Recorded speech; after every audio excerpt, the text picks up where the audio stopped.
है, अरावली पर संकट है। अरे भाई अरे भैया चुप हो जाओ। और ये संकट अचानक नहीं आया। राजस्थान सरकार और भारत सरकार की साजिश का हिस्सा है। मैं आज बूंदी में खड़ा हूं। अरावली की गोद में बैठा हुआ शहर है। मैंने सारी बूंदी सदियों से इस बात पर गर्व करती है कि मैं अरावली की गोद नसीब हुई है। भारत सरकार उस नसीब को उजाड़ने में आमदा है। मैं प्रधानमंत्री जी से इतना कहना चाहता हूं, आप सनातन की बात करते हो, जरा इस मुल्क को समझाइए, सनातन का अर्थ केवल नारों में है या वोटों में है? आदि अनादि नित्य नूतन सत्य सनातन। अगर मैं अरावली की बात करूंगा, मानव सभ्यता के विकास के पहले जब सनातन शब्द नहीं आया, उससे पहले की सनातन पहाड़ी। आखिर आप करना क्या चाहते हैं? आप धर्म का व्यापार करते हैं। रामायण जी में साफ लिखा हुआ है, संत विपट सरिता गिरिधरनी इन सब की है परीत करनी। इस मुल्क में संतों को पूजा जाता है, विपट पेड़ को पूजा जाता है, सरिता नदी को पूजा जाता है, गिरी पहाड़ और धरती को पूजा जाता है कि ये मानव सभ्यता को पालन करते हैं, सर्जित करते हैं। आप उस पहाड़ का अस्तित्व मिटाना चाहते हो। आप तो महामानव में, पुराणों का आपको ज्ञान होना चाहिए। भारतीय जनता पार्टी तो आध्यात्म का, धर्म का व्यापार करती है। पुराणों में उल्लेख था, पहाड़ों के पंख हुआ करते हैं। जीवंत पहाड़ों की कल्पना पुराणों में की गई है। राजा इंद्र ने पंख काटकर इनको स्थायी कर दिया।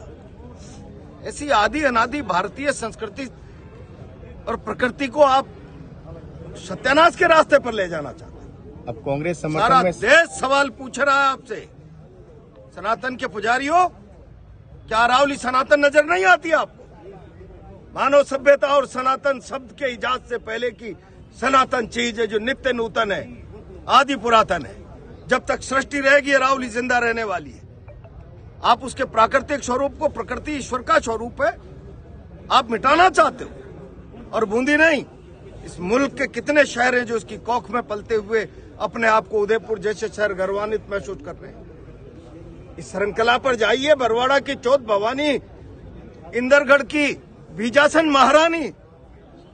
क्या आप चारों तरफ से पहाड़ों को काटकर मरघट के सूखे ठूंठ की तरह इनके अस्तित्व को बनाना चाहते हो? अलग अलग जगह जो बैठे हुए, मैं समझता हूं सारा भारत गुस्से में है। आप ये मत समझिए कि आपके बयानों पर लोग भरोसा कर लेंगे कि कुछ नहीं बिगड़ने वाला, और कुछ नहीं बिगड़ने वाला अचानक इस तथ्य पर भरोसा करें तो जरा उस पर स्पष्टीकरण दीजिए कि राजस्थान सरकार ने अरावली में कितनी सैकड़ों माइनिंग की एप्लीकेशंस प्लान कर ली पहले, और उस आधार पर सुप्रीम कोर्ट में मुकदमा दायर किया। इसकी परिभाषा परिवर्तित की जानी चाहिए। और डबल इंजन का लाभ उठाकर अब तक तो राजस्थान और यहाँ के जनमानस को, और अरावली की कोख में गोद में बैठे हुए जनमानस को डबल इंजन की लाभ की अनुभूति हुई नहीं हुई, लेकिन अब ये उनके सत्यानाश की अनुभूति हो रही है कि भारत सरकार से हल्फनामा दिला दिया कि हम 100 मीटर से ऊपर नीचे को अरावली नहीं मानेंगे। तो लगातार कांग्रेस जारी रहेगा। कांग्रेस का क्या माने? मैं समझता हूं ये अस्तित्व की लड़ाई है, राजनीतिक लड़ाई नहीं। सवाल कांग्रेस का नहीं। अगर भारत सरकार ये भ्रम पालती है कि ये मुल्क आज भी गाए बगाए गलतफहमी में हम पर ही ज्यादा भरोसा करता है, तो फिर इस मुल्क के बुद्धिजीवी के सामने भी ये सवाल है, क्या इस मुल्क को बचाना नहीं? क्या इस मुल्क की प्राकृतिक संपदा को बचाना नहीं? मानव सभ्यता से पुरातन क्या अरावली को बचाना नहीं? कल क्या ये गोवर्धन पहाड़ को जाकर खोजेंगे जिसके लाखों लोग परिक्रमा करते हैं रोज? क्या उस राधा की गोकुल के उस पहाड़ी को जाकर ये खोदेंगे? इसका पुरातन इतिहास है। हल्दी घाटी में कोई बीच में जाता है तो उस माटी को माथे पर लगाकर पूरा हिंदुस्तान गर्व से भर जाता है। क्या करना चाहते हो आप?